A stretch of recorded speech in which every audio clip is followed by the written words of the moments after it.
Happy anniversary प्रीति।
क्या बात है प्रीति,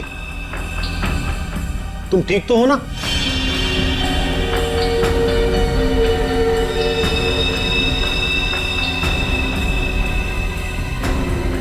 तुम कुछ बोलती क्यों नहीं?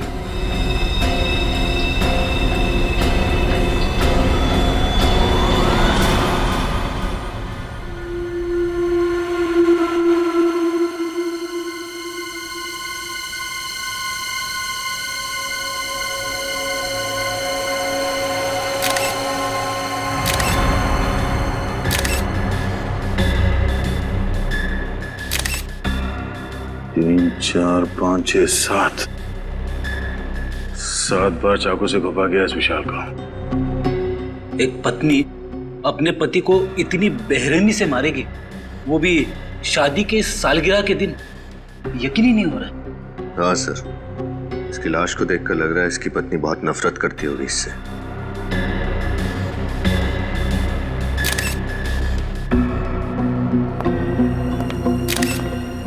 आप लोग कौन है विशाल के? हम लोग दोस्त हैं सर। दोस्त? कब से जानते हो तुम विशाल और प्रीति को? सर हम उन्हें कॉलेज टाइम से जानते हैं सर। इन दोनों के बीच रिश्ते कैसे हैं, संबंध कैसे थे? सर वो एक दूसरे से बहुत प्यार करते थे। आज तक कभी उन्होंने एक दूसरे से ऊंची आवाज में भी बात नहीं की थी। अच्छा, तो आज ऐसी क्या बात हो गई कि प्रीति ने विशाल को इतनी बेरहमी से मारा? कुछ समझ में नहीं आ रहा है सर। प्रीति ऐसा कैसे कर सकती है? सर विशाल आज सुबह बहुत खुश था।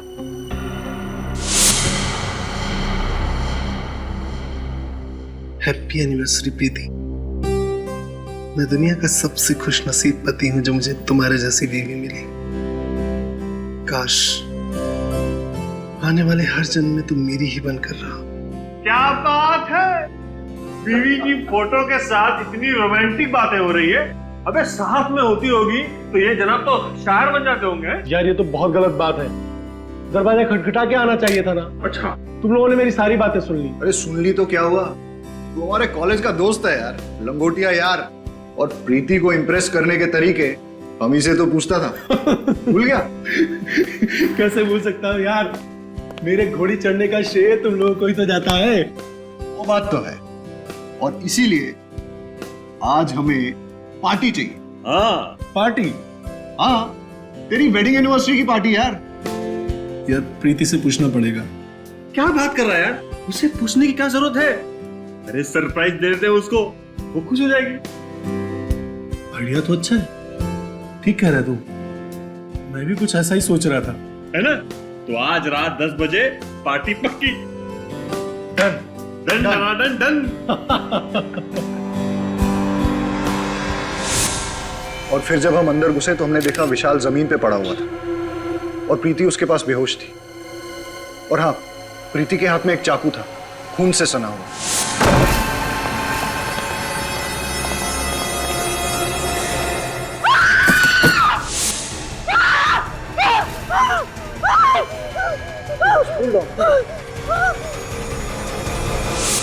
अच्छा, विशाल ने पिछले कुछ दिनों में प्रीति के बर्ताव के बारे में कुछ कहा कि वो किसी बात को लेकर टेंशन में थी या विशाल से किसी कारण वो परेशान थी? नहीं सर, विशाल ने कभी ऐसा कुछ नहीं कहा। हाँ सर, लेकिन वो ये कह रहा था कि आजकल वो प्रीति को टाइम नहीं दे पा रहा था। एक्चुअली काम में बहुत बिजी था। आखिरी बार आपने कब बात की प्रीति से? आज शाम को ही बात की थी मैंने उससे। वो बहुत खुश थी, बहुत ही खुश।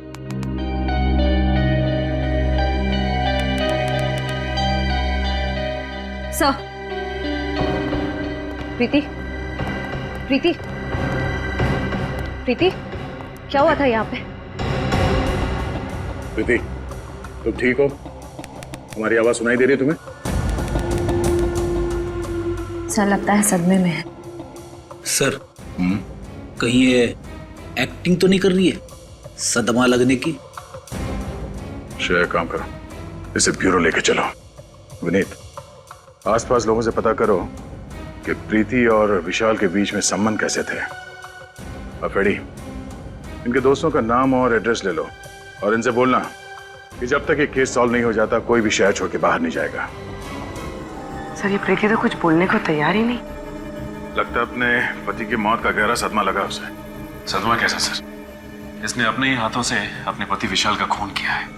हाँ सचिन, पर कुछ तो है जो इसे बाकी के खूनियों से अलग करता है। विशाल के खून के बाद इसने भागने की कोशिश नहीं की और ना ही कोई बहाना बनाया। विशाल की मौत के बाद से लेके अब तक इसकी जुबान से एक शब्द तक नहीं निकला। पानी का एक घूंट तक नहीं पिया इसने। पता नहीं इसके दिमाग में क्या चल रहा है। क्या बात है भाई, बड़ी टेंशन में तुम लोग? टेंशन की बात है सर।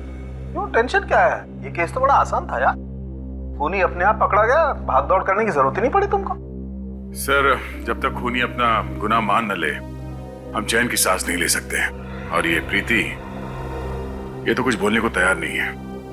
बहरहाल भाई, प्रीति कुछ बोले या ना बोले, लेकिन मैं आप लोगों को एक बात बोलता हूँ, प्रीति के दिल में अपने हस्बैंड के लिए सख्त नफरत थी। नफरत? पर सर, इनके दोस्तों ने तो कहा कि ये लोग एक दूसरे से बहुत प्यार करते थे। लव मैरिज थी इनकी। लव मैरिज थी या अरेंज मैरिज थी मुझे नहीं मालूम, लेकिन विशाल के शरीर पर जो चाकुओं के घाव हैं, उससे साफ पता लगता है कि प्रीति के दिल में विशाल के लिए सख्त नफरत थी। जगह जगह पर चाकू से वार किए गए। मुझे तो लगता है कि विशाल के मर जाने के बाद भी प्रीति उसे चाकू मारती रही। इतनी नफरत? प्रीति, तुमने विशाल का खून क्यों किया? हाँ? क्या वो तुम्हें मारता पीटता था, दहेज के लिए परेशान करता था या किसी और से प्यार करता था? बताओ प्रीति, तुम्हें जवाब देना होगा। ऐसी क्या बात थी जिसकी वजह से तुम उससे इतना नफरत करती थी? नफरत नहीं, प्यार करती थी मैं विशाल से, और अब भी करती हूँ। विशाल की मौत के बाद जो खोया वो आप लोग नहीं समझे, और वैसे भी विशाल के जाने के बाद मेरी जिंदगी का कोई मतलब नहीं। अगर तुम इतना प्यार करते थे विशाल से तो फिर उसे मारा क्यों? क्या फायदा, वैसे भी आप लोग सीआईडी वाले मेरी बात का कहाँ विश्वास करेंगे? विश्वास करना है या नहीं वो हम पे छोड़ दो। पहले बताओ कि तुमने विशाल को क्यों मारा? मुझे नहीं पता उस दिन क्या हुआ। मुझे विशाल पर बहुत गुस्सा है और मैंने बिना सोचे समझे से मार डाला। कोई किसी को बेवजह 7-7 बार चाकू नहीं मारता प्रीति। मैंने कहा था आप लोग मेरी बात का भरोसा नहीं करेंगे, और वैसे भी मुझे कुछ नहीं कहना। चढ़ा दीजिए मुझे फांसी पर, मुझे नहीं जीना। चढ़ा दीजिए मुझे फांसी पर, मैं विशाल के बिना नहीं जी सकती। दया, मुझे लगता है इस लड़की के साथ कुछ प्रॉब्लम है। कैसी प्रॉब्लम सर? यार वो तो समझ में नहीं आ रहा है, लेकिन मुझे लगता है कत्ल करते वक्त इस लड़की का दिमाग इसके काबू में नहीं था। सर, कत्ल करते वक्त तो किसी भी खूनी का दिमाग काबू में नहीं रहता। मुझे तो लगता है ये लड़की झूठ बोल रही है।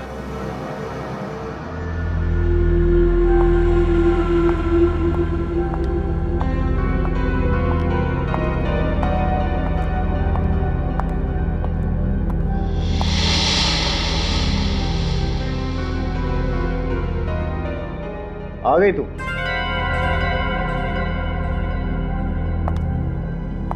फोन भी नहीं उठा रही।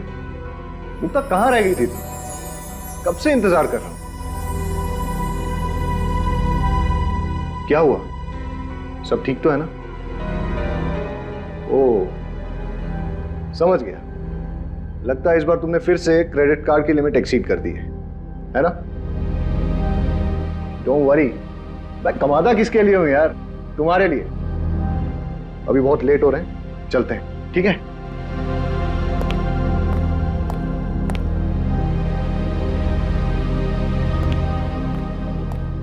चलो, कम कम।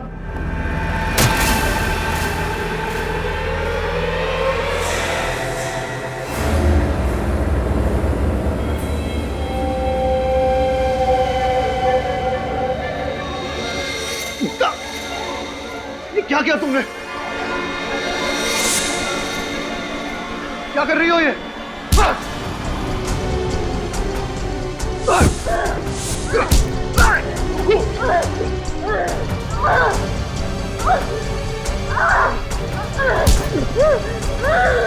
पागल हो गई हो? आवाज छोड़ो मुझे, उठाओ जल्दी।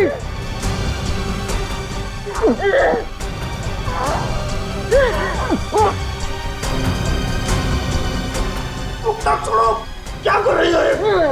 मैं क्या कर रही हूँ? अरे छोड़िए, आप क्या कर रही हैं? अरे छोड़िए मैडम।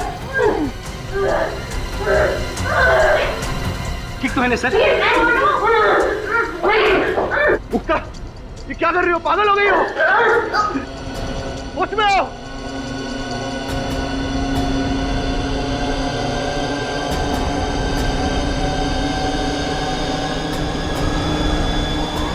मुक्ता!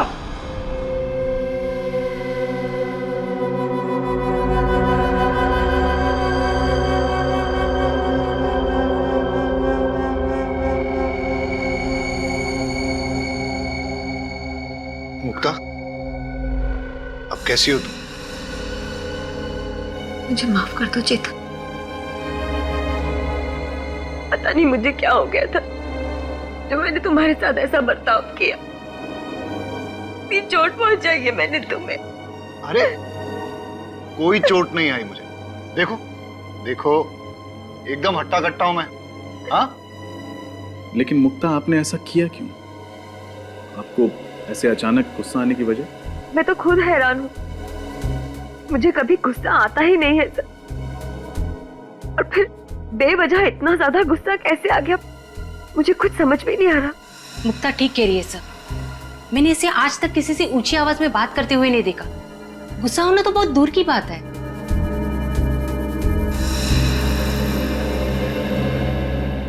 तो आप दोनों का कहना है कि आप लोगों ने अपने अपने पतियों पे इसलिए हमला किया क्योंकि आप लोगों को अचानक उन दोनों पे बहुत तेज गुस्सा आने लगा। फिर हैरानी की बात यह है कि आप दोनों के पास कोई ठोस वजह नहीं थी उनसे गुस्सा होने की, राइट? जी हाँ सर, पता नहीं मुझे क्या हो गया था। वो तो शुक्र है भगवान का कि चेतन को कुछ हुआ नहीं, वरना मैं अपने ही हाथों अपने आप को विधवा कर लेती।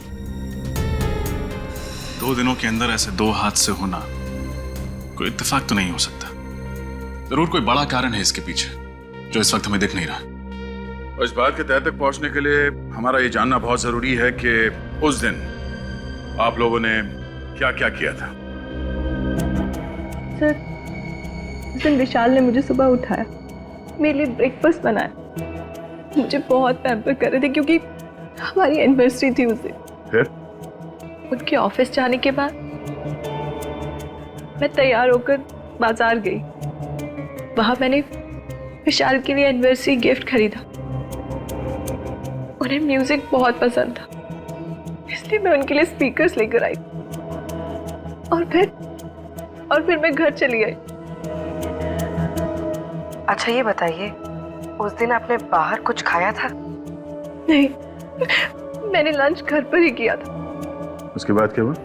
उस दिन जब मैं घर वापस आई तो दरवाजे पर एक गिफ्ट पार्सल पड़ा था और उसमें लाल रंग के जूते थे जिस पर जिस पर विशाल ने एक नोट लिखा था, हैप्पी एनिवर्सरी। उसके बाद उसके बाद मैं विशाल के घर आने का इंतजार करने लगी। खुद को संवारने लगी, विशाल की पसंदीदा साड़ी पहनी और उसके वो भेजे हुए जूते पहने।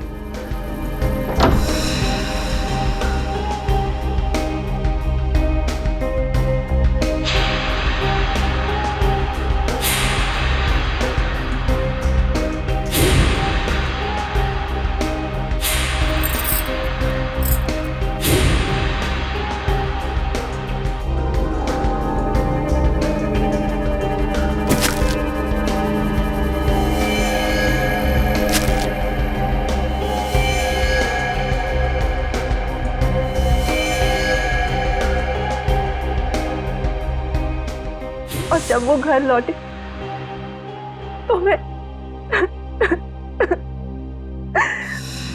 और मुक्ता जी, आपने क्या किया था उस दिन? सुबह होते ही मैं और चेतन घर से निकल पड़े। वो अपने ऑफिस चले गए और मैं अपने बैंक का काम खत्म करके मार्केट में ही घूमने लगी। फिर मैं एक जूते की दुकान में गई। ये बिल्कुल नया स्टॉक है मैम, आपको जरूर पसंद आएगा। ये है तो बहुत प्यारे, लेकिन क्या आपके पास इनमें लाल कलर है? नहीं मुक्ता जी, लाल कलर के जूते आउट ऑफ स्टॉक है। भाई साहब, मैं पार्टीज में ना सिर्फ लाल कलर पहनती हूँ, मंगा दीजिए ना। अरे क्यों नहीं मुक्ता जी, आपके लिए क्यों नहीं मंगवाऊंगा। मुझे शाम तक का वक्त दीजिए, मैं लाल कलर का जूता आपके घर पे भिजवा दूंगा। ठीक है, लेकिन 4 बजे तक भिजवा दीजिएगा। ओके? वही जूते पहन के मैं चेतन के ऑफिस गई और फिर ऑफिस। अच्छा ये बताइए कि आपने बाहर कुछ खाया पिया था क्या? जी हाँ, मैंने और चेतन ने लंच बाहर ही किया था। पूर्वी, इन दोनों को अंदर ले जाओ। आई।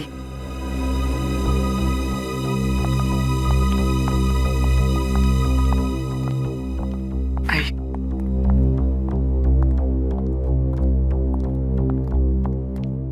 सर, दोनों कहानियों में एक चीज कॉमन है, लाल जूते। हाँ रजत, पर इन लाल जूते में ऐसी क्या बात हो सकती है?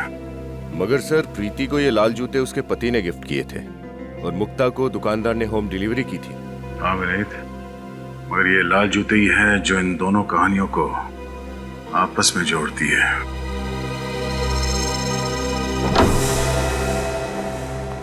घर की अच्छी तरह से तलाशी लो, देखो लाल जूते कहीं मिलते हैं क्या।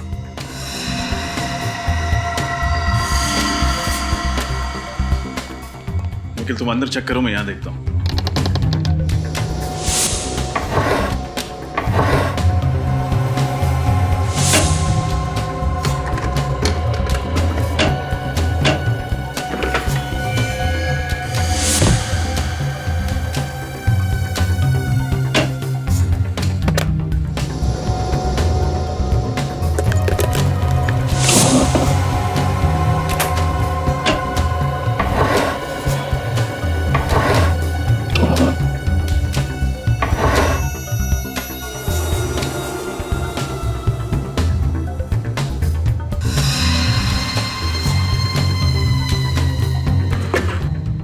यहाँ तो कोई लाल कलर की लेडीज शू नहीं है।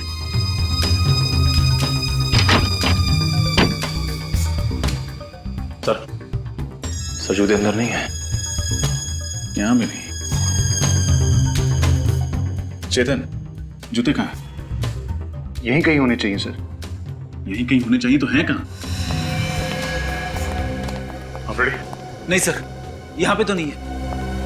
सर, बेडरूम में भी जूते नहीं मिले। सर यहाँ भी नहीं मिले।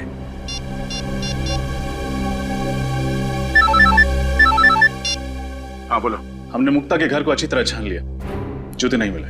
इसका मतलब साफ है कि गड़बड़ उन जूतों में ही है, इसलिए हमारे पहुंचने से पहले खूनी ने वो जूते गायब कर दिए। ये लाल जूते गए तो कहाँ गए? सर, ये केतु है, मुक्ता जी के घर यही गया था जूते देने। सर, मुझे कुछ नहीं मालूम सर, मैं तो सिर्फ जूते देकर वापस आ गया था सर।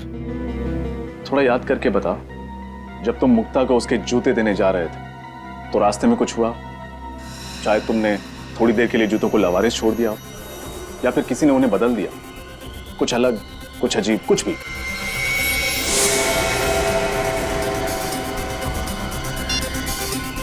हेलो, हाँ सर, एड्रेस मिल ही नहीं रहा है। कौन सा पता देकर रखा है?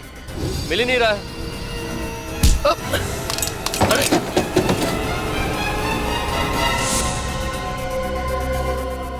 इसका मतलब जो आदमी केतु से टकराया उसने जूते बदल दिए? हो सकता है पंकज, और अगर जल्दी ही उन खूनी जूतों का राज पता नहीं चला तो शायद कुछ और पति मारे जाएंगे अपनी पत्नियों के हाथों।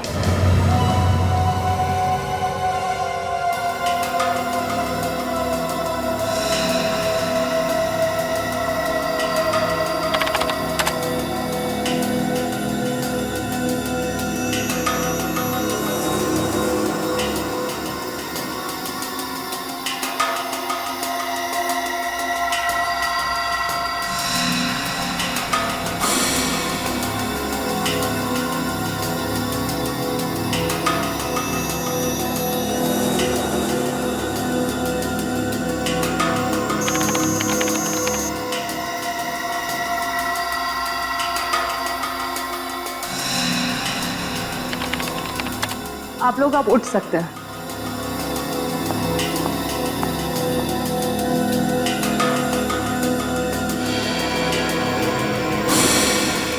ओ, ये चक्कर है। क्या चक्कर है डॉक्टर साहब? अभिजीत, मुझे खूनी का पता लग गया है। कौन है सर? जूते। जूते? वही लाल जूते जो इन दोनों लड़कियों ने पहने हुए थे। डॉक्टर साहब, ये कैसे हो सकता है? रजत, उन जूतों में ऐसा कुछ खास था जिसकी वजह से जो भी उन जूतों को पहनता शायद खून करने लगता। मतलब सर, उन जूतों को अगर मैं पहनती तो मैं भी खून कर देती? शायद, चांसेस हैं। क्या बात कर रहे हैं डॉक्टर साहब? ऐसा क्या है उन जूतों में कि उन्हें पहन के एक आदमी खूनी बन जाएगा? मैं बताता हूं। हाँ, ये देखो, इन दोनों के पैरों पर ये छोटा सा इंजेक्शन का निशान। इसका मतलब ये है कि इंजेक्शन के जरिए कोई ऐसा केमिकल इनके शरीर के अंदर गया है जिसकी वजह से इन लोगों ने ऐसा वायलेंट रिएक्ट किया है। और ये इंजेक्शन इन्हें तब लगा जब इन दोनों ने वो लाल जूते पहने थे। अगर जूतों में इंजेक्शन था तो हमें महसूस क्यों नहीं हुआ? मतलब हमें चुभता ना, हमें दर्द तो होता। अभिजीत, शायद इंजेक्शन के साथ साथ उसमें एनेस्थीसिया भी था जिसकी वजह से इन दोनों के पैर सुन्न हो गए और इन्हें पता नहीं चला। ओह, बहुत बड़ी प्लानिंग की खूनी ने। लेकिन डॉक्टर साहब, ये इंजेक्शन था किस चीज का? हॉलीवुड क्रैडॉक। हॉलीवुड क्रैडॉक? हाँ सर। Oh my God. क्यों? ऐसा क्या है इस केमिकल में? ये एक ऐसा केमिकल है अभिजीत, जो अगर इंसान के शरीर में चला जाए तो उसका ब्लड प्रेशर बहुत हाई हो जाता है, उसके दिमाग में तूफान मचने लगता है, उसे इतना ज्यादा गुस्सा आने लगता है कि वो अपने होश में नहीं रहता, बहुत ही हिंसात्मक, वायलेंट हो जाता है, और ऐसी हालत में वो किसी का खून भी कर सकता है। मतलब सर, बहुत ही खतरनाक केमिकल है। हाँ मीने, इसीलिए इस केमिकल पर बैन है। कई देशों में तो इस केमिकल को जानवरों पर इस्तेमाल किया जाता है, ये पता लगाने के लिए कि आखिर वो जानवर कितना वायलेंट हो सकते हैं। डॉक्टर साहब, ये बॉडी में जाने के बाद इस केमिकल को कितना टाइम लगता है असर दिखाने में? ज्यादा से ज्यादा 10 मिनट। 10 मिनट? लाल जूते और उसमें ये केमिकल वाले इंजेक्शन। सर, एक बात तो तय है, खूनी ने प्रीति और मुक्ता के बारे में अच्छे से रिसर्च की थी। वो जानता था कि मुक्ता का पसंदीदा जूतों का ब्रांड कौन सा है। इतना ही नहीं रजत, खूनी को अच्छी तरह से मालूम था कि कौन सा वक्त सही है उन दोनों के लिए अपने पति विशाल और चेतन को मारने के लिए। हाँ सर, अगर ये खून करने की कोशिश इन लोगों ने उस वक्त की होती जब वहां लोग मौजूद थे, तब शायद इनका प्लान फेल हो जाता। बिल्कुल हो जाता कि वहां पे मौजूद लोग विशाल को बचा लेते। असली खूनी को अच्छी तरह से पता था कौन से वक्त पे इस जुर्म को अंजाम देना चाहिए। सर, ये प्रीति और विशाल का घर में अकेला होना तो समझ में आता है, लेकिन मुक्ता तो चेतन के ऑफिस में गई थी ना, तो उसे कैसे पता चला कि चेतन ऑफिस में किस वक्त अकेला रहने वाला है? इस मुक्ता से ही पूछ लेते हैं। सर, कुछ पता चला ये सब कौन कर रहा था? अभी तक तो नहीं, पर आप लोग चिंता मत कीजिए, बहुत जल्दी असली गुनहगार हमारे सामने होगा। मुक्ता जी, एक बात बताइए, आप ठीक उसी वक्त कैसे पहुंची चेतन के ऑफिस में जब वो बिल्कुल अकेला था? सर मैं तो 4 बजे जाने वाली थी, लेकिन इनका फोन आया था कि मैं 4 बजे ना जाके 6 बजे जाऊं। ये मीटिंग में बिजी थी। मतलब चेतन ने तुम्हें खुद 2 घंटे देरी से आने के लिए कहा? क्या कह रही हो मुक्ता? मैंने तुम्हें ऐसा कोई फोन नहीं किया था। मैं तो खुद हैरत में था कि इसे आने में इतनी देर क्यों हुई। अगर आपने फोन नहीं किया तो फिर किसने किया? ये फोन कॉल आपके मोबाइल पे आया था? नहीं सर, मेरे लैंडलाइन पे आया था। सचिन, पता करो 24 तारीख दोपहर 4 बजे के आसपास इनके लैंडलाइन पे किसका फोन आया था। अच्छा, आपने कहा कि लाल जूतों को पहनने के बाद आपको अचानक गुस्सा आया। ये लाल जूते की डिलीवरी कब हुई थी आपके पास? सर जूते की डिलीवरी उसके दिए हुए टाइम से बहुत लेट हो गई थी। मैं गाड़ी में बैठ के ऑफिस के लिए निकल ही रही थी, तब जूते वाला आया था। और वो जूता पहना कब आपने? इनके ऑफिस के नीचे सर। जूते चेंज करके ही मैं ऊपर गई थी। लेकिन सर, अगर खूनी चाहता था कि मुक्ता नए जूते पहनकर ऑफिस जाए तो वो आखिरी मिनट तक इंतजार क्यों करता? मतलब ये भी तो हो सकता था कि मुक्ता नए जूतों को गाड़ी में ही रहने देती और पुराने जूतों में ही चेतन से मिलने चली जाती। हो सकता रजत, पर उस दिन ये दोनों पार्टी में जाने वाले थे, तो शायद मुक्ता कार में जूते पहन लेती और खूनी के पास अच्छा मौका भी था चेतन को मारने का, है ना? क्योंकि ये दोनों अकेले थे। पता नहीं हम दोस्तों के पीछे कौन हाथ धो के पड़ गया। हमने तो किसी का कुछ भी नहीं बिगाड़ा। चेतन, दिमाग पर जरा जोर डाली। कोई पुराना किस्सा याद आता है? कोई पुरानी दुश्मनी, छोटी ही सही, कोई भी नाम? आप लोगों पे किसी पे शक नहीं है? नहीं सर। सर ये जुर्म तो एक उलझी हुई पहले की तरह होता जा रहा है। अगर इनका कोई दुश्मनी नहीं था, फिर कौन ऐसा होगा जो इतनी गहरी साजिश रचेगा इन दोनों को मारने के लिए? ये सब कुछ एक सोचा समझा हुआ प्लान है। खूनी ने ऐसा वापरा जैसे शतरंज के खिलाड़ी घोड़ों और ऊंट को वापरता है। हाँ सर, खूनी ने ये सब उन जूतों के जरिए किया है, उनमें इंजेक्शन फिट करके। इसका मतलब है वो जूते ऑर्डर देके बनवाए गए थे, तभी तो सोल के नीचे इंजेक्शन रखने का जगह बना पाया वो। सर फिर तो खूनी लेदर मार्केट भी गया होगा चमड़ा खरीदने। बिल्कुल गया होगा। उन सारी दुकानों में जाके पता करो जहाँ पे ये जूते बनते हैं या फिर उन्हें बनाने के सामान बेचे जाते हैं। सर उस नंबर का पता चल गया है सर। वो फोन चेतन ने नहीं बल्कि किसी अरुण कुमार ने किया था। अरुण कुमार? मुक्ता, आप किसी अरुण कुमार को जानती हैं? अरुण कुमार? नहीं सर, मैंने तो ऐसे किसी आदमी का नाम भी नहीं सुना। प्रीति तुम? मैं किसी अरुण को नहीं जानती। शायद विशाल जानता हो। अगर विशाल जानते किसी को तो मुझे जरूर बताते। हाँ अरुण कुमार, शायद एक अरुण था तो सही हमारे कॉलेज में, है ना? अरे नहीं, वो तो अरुण यशोधन था, अरुण कुमार नहीं। आप सब में से कोई भी अरुण कुमार को नहीं जानता, मगर वो आप सबको अच्छी तरह से जानता है। विशाल को क्यों मारा तुमने? मारा मतलब सर? विशाल? कौन विशाल सर? ये विशाल। अब कुछ याद आया? नहीं सर, इस आदमी को तो मैं पहली बार देख रहा हूँ। अच्छा, इसे तो जरूर पहचानते होगे। नहीं सर, अब ये कौन है? ये चेतन है। चेतन बन के उसकी वाइफ को फोन करते हो और कहते हो चेतन को ही नहीं पहचानते। कमाल है। सर मैं किसी और की वाइफ को क्यों फोन करूंगा सर? मेरी खुद की वाइफ है फोन करने के लिए। झूठ मत बोलो। फोन रिकॉर्ड से हमें पता चला है कि कल शाम 4 बजे तुमने ही मुक्ता को फोन किया था। मुक्ता?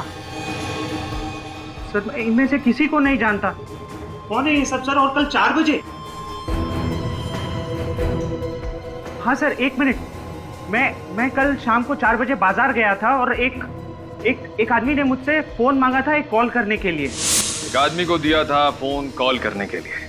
बड़ी अच्छी कहानी बना लेते हो। मैं कहानी नहीं बना रहा हूँ, आप खुद सोचिए। अगर मुझे जुर्म करना होता तो मैं खुद का फोन क्यों इस्तेमाल करता? किसी पीसी या किसी और फोन से कॉल नहीं कर सकता था क्या? उस आदमी की शक्ल याद है तुम्हें जिसने तुमसे तुम्हारा फोन मांगा था? नहीं सर, थोड़ा जल्दी में था तो ज्यादा ध्यान नहीं दिया मैंने। ठीक है, अगर तुम्हारी ये कहानी झूठी निकली तो तुम अपने बच्चों को कहानी सुनाने लायक नहीं रहोगे।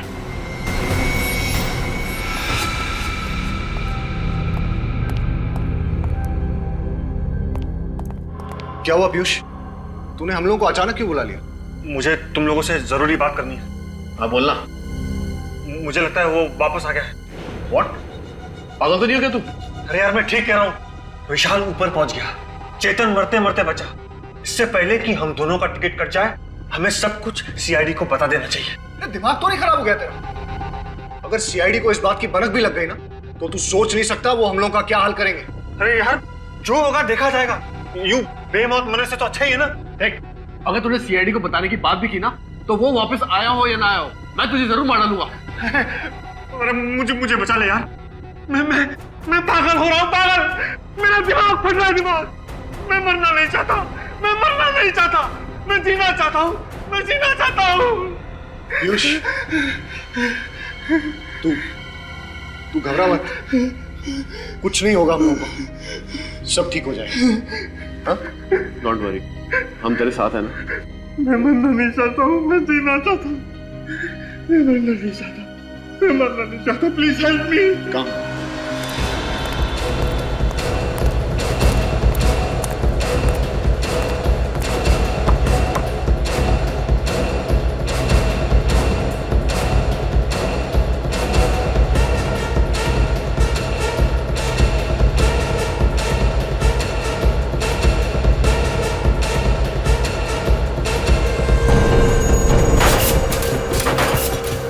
कुछ दिनों में आपके यहाँ कोई आदमी लाल रंग का चमड़ा खरीदने आया लड़कियों के जूते बनवाने के लिए? ऐसा तो यहाँ कोई नहीं आया सर।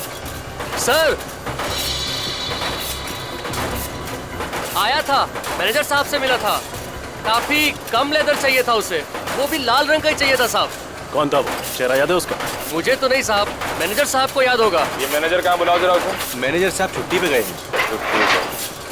छुट्टी पे गया? फोन लगाओ सर, बोलो सीआईडी ने ब्यूरो में बुलाया स्केच बनवाने के लिए।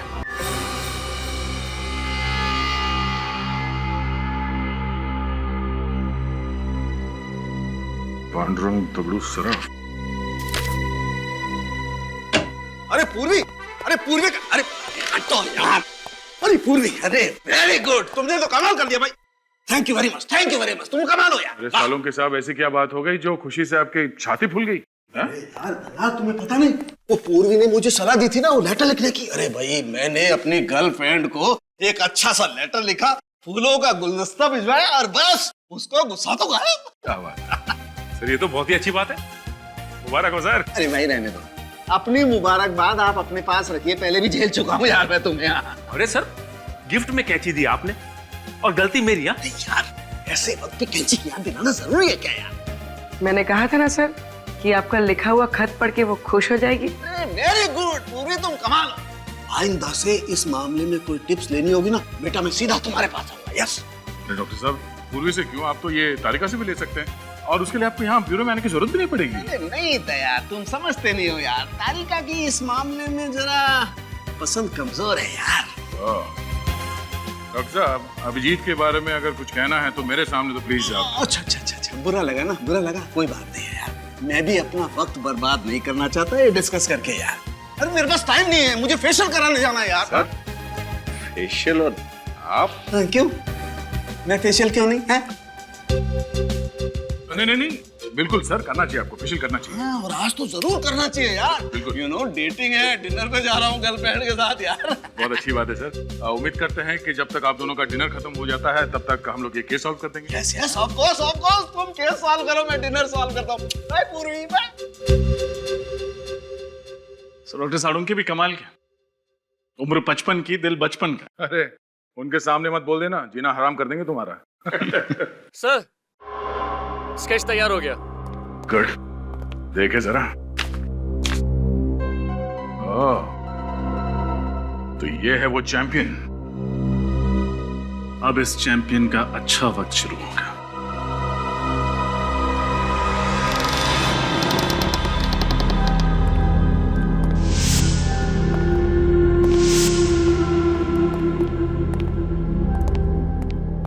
देखो कहां छुप के बैठा है।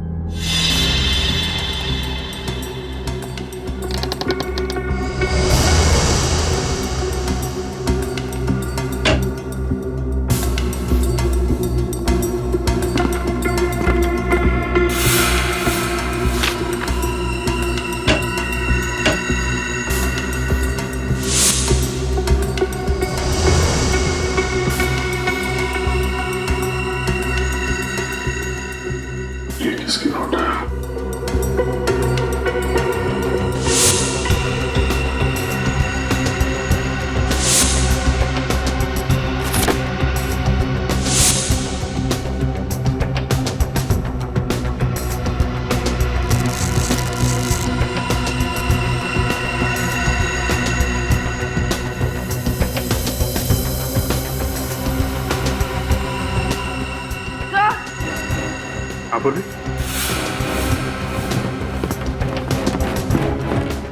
सर यहाँ पर ये नीडल्स और सिरिंजेस मिली है। सर ये वो केमिकल जो जूतों में इस्तेमाल किया गया था। और सर ये जेल जो पैरों को सुन्न करने के लिए जूतों में डाला गया था। सर यहाँ पर ये लाल जूते भी हैं और सर ये इंजेक्शन।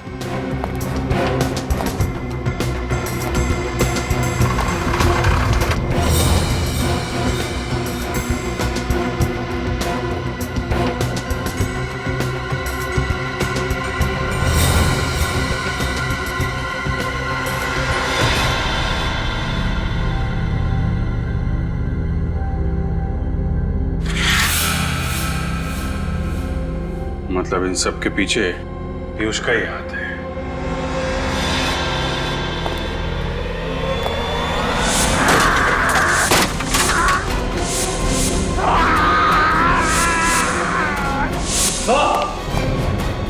पूर्वी, सब कुछ उठा लो। विनीत, पूर्वी, सब कुछ उठा लो। विनीत,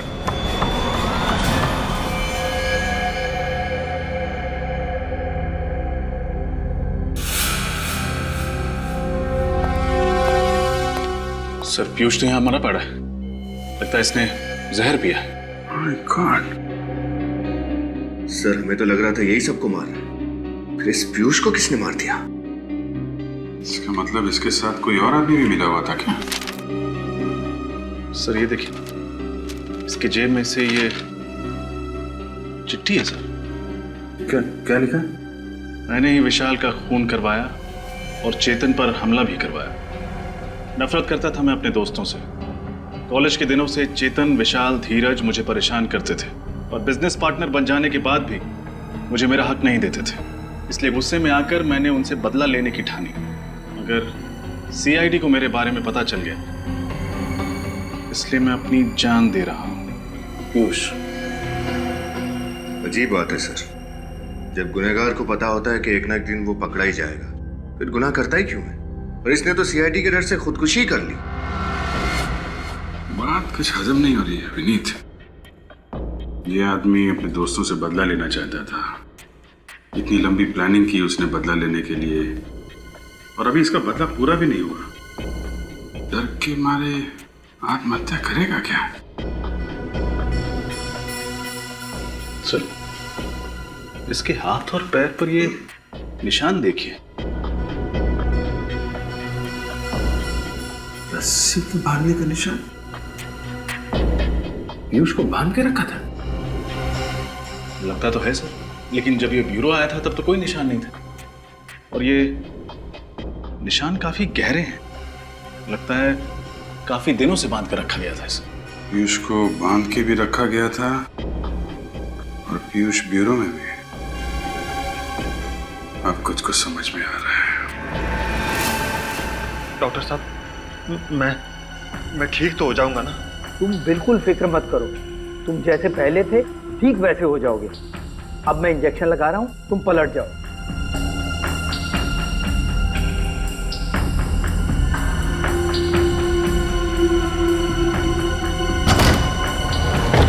कौन हो तुम लोग? सीआईडी, पीछे हटो।